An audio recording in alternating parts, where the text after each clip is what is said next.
in the skin of the red grape. We're not encouraging you to drink wine. Because, we're not encouraging. We're just educating you. If we're educating you to a multi-billion-dollar industry. It's one of the few industries in the world that will never suffer a recession. And it's this knowledge is something that you should know. If you are a true knowledge seeker, then and you should seek knowledge from the cradle to the grave. We're not encouraging you to start drinking wine. I stopped last November, and I teach wine classes and stuff like that. But at the same time, there is health benefits in dry wines, not the sweet ones. And drinking wine is like going to school. You start out with the sweet wine. Eventually, you want to graduate to the dry as you get older. It's excellent for your blood pressure. It's excellent for the antioxidants and to certain types of bacteria. The resveratrol is a chemical in the skin of the grape that is very, very powerful and has a lot of health benefits in it. And each one of us are different, whatever works for you. But that's basically, you want to swirl it, plant your nose in it so you can smell the bouquet. And then you kind of, when you do sip it, you want to swirl around inside of your mouth so you get the full benefit of it, until you get the full taste of the grape and all of the different spices and herbs that goes into making fine wine. I've traveled to Europe, and we had a chance to, I've been in Napa Valley, and to see this industry up close. And I was truly amazed at the wealth of knowledge and the things that I didn't know. Because, we grow up with these taboos and these fears about this, that, and the other. But just, it's just something to know. It's an excellent conversation piece, no matter where you are.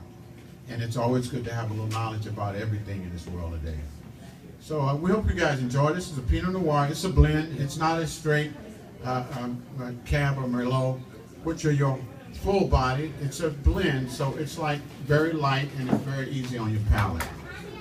Okay, guys, your first course was, your appetizer was bruschetta on a baguette. And the bruschetta that you have is a basic bruschetta. There are all types of bruschetta. But this one here, you want to take the baguette and you want to cut it into slices. And then you want to take some fresh garlic and you want to rub it into the baguette, into the slice. Rub that fresh garlic into that, and then you toast it in the oven with a little olive oil. This is a wonderful taste and flavor. And then once you toast it, you want to top it off with some diced tomatoes, fresh diced tomatoes or tomatoes. That's a basic bruschetta, but there are all types of bruschetta. And you can put mozzarella, you can put basil on it. That was basic. And we paired that bruschetta off with some lentil soup, which is an excellent soup. We added one of my favorite, 3 of your top, and a spice called Ras El Hanout, which is one of my favorite spices. Ras El Hanout is a very ancient Egyptian spice, and it's been around for thousands of years. And it has over 80 different spices in it. I used, in that lentil soup, I used three of the world's top spices, which is cumin, turmeric, and curry. And study your spices too, guys, because spices are very, very important. They're very valuable information and knowledge to know. And if you look, and when the archaeologists dug out King Tut's or Akhenaten's tomb, they found fenugreek seeds in it. And fenugreek is my favorite and one of the top spices and herbs on the planet. Fenugreek means cure all.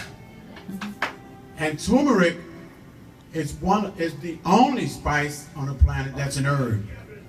And I'll tell you something else too. I love olive oil. And the olive is the only fruit on the planet that yields oil. The olive, the only fruit on the planet that yields oil. All right, I'm going to leave you guys with that. And before we go into our next course, it's not